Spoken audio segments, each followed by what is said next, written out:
இன்றைய தினம் தாவேகாவினருடைய நிர்வாக குழு கூட்டம் நடைபெறுகிறது. அந்த கூட்டத்தில் கட்சியின் சின்னம் தொடர்பாக ஆலோசனை நடைபெறுவதாகவும், கட்சியின் சின்னம் தொடர்பாக இன்று இறுதி முடிவெடுத்து கட்சியினுடைய தலைவருக்கு பரிந்துரை செய்வது தொடர்பாக ஆலோசிக்கப்படுவதாக கூறப்படுகிறது. பரிந்துரையின் அடிப்படையில் கட்சியினுடைய தலைவர் இறுதி முடிவெடுப்பார் எனவும் கூறப்படுகிறது. இது குறித்த முழுமையான விவரங்களோடு இணைகிறார் எம்முடைய செய்தியாளர் அஜய்.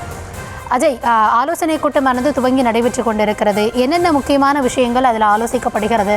குறிப்பாக இந்த கட்சியினுடைய சின்னம் தொடர்பான ஒரு ஆலோசனையும் நடப்பதாக கூறப்படுகிறது. என்ன விவரங்கள்? தமிழக வெற்றி கழகத்தினுடைய புதிய நிர்வாக குழுவினை விஜய் நேற்று அமைத்திருந்தார். அதனுடைய முதல் நிர்வாக குழு கூட்டம் என்பது இன்று சென்னை பனையூரில் இருக்கக்கூடிய தமிழக வெற்றி கழகத்தின் தலைமை அலுவலகமான பனையூரில் இருக்கக்கூடிய அலுவலகத்துல காலை தொடங்கி நடைபெற்று வருகிறது. இந்த கூட்டத்தில் 28 உறுப்பினர்கள், அதாவது விஜய் நேற்று அமைத்த அந்த 28 உறுப்பினர்களும் கலந்து கொண்டிருக்கின்றார்கள். அந்த கூட்டம் என்பது தற்பொழுது தொடங்கி நடைபெற்றுக் கொண்டிருக்கின்றது. குறிப்பாக இந்த நிர்வாக குழு கூட்டம், அதாவது இந்த குழு கம்யூனிஸ்ட் கட்சியின் உள்ள மையக்குழு போல செயல்படும் என்று தகவல் வெளியாகி இருக்கிறது.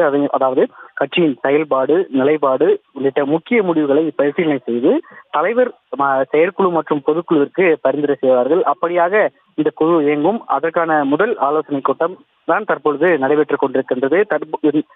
தற்பொழுது நடைபெற்றுக் கொண்டிருக்கக்கூடிய இந்த கூட்டத்தில் தமிழக வெற்றி கழகத்தினுடைய இந்த கூட்டத்துல வாக்காளர் பட்டியல் சிறப்பு சீர்திருத்தம் தொடர்பாக ஆலோசனையும் நடைபெற்று வருவதாக தகவல் வெளியாகி இருக்கிறது. அதே போல தமிழக வெற்றி கழகத்தின் தேர்தல் சின்னம் தொடர்பாகவும் ஆலோசனை செய்யப்பட்டு வருவதாக தகவல்கள் வெளியாகி கொண்டிருக்கின்றன. கூட்டத்துல தமிழக வெற்றி கழகத்தினுடைய தேர்தல் மேலாண்மை பொதுச் செயலாளர் புசி ஆனந்த், பொதுச் செயலாளர், கட்சியினுடைய பொதுச் செயலாளர் என் ஆனந்த், அதே போன்று CTR நிர்மல்குமார் உள்ளிட்ட பலரும் கலந்து கொண்டிருக்கிறார்கள். கட்சியினுடைய இந்த 28 உறுப்பினர்களோடு இந்த கட்சி சின்னம் தொடர்பாகவும் ஆலோசனை என்பது நடைபெற்றுக் கொண்டிருப்பதாக தகவல்கள் வெளியாகியிருக்கின்றது.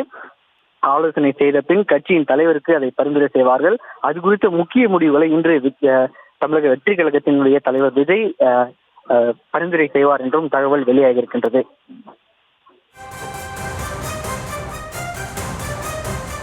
விவரங்களுக்கு நன்றி அஜய்.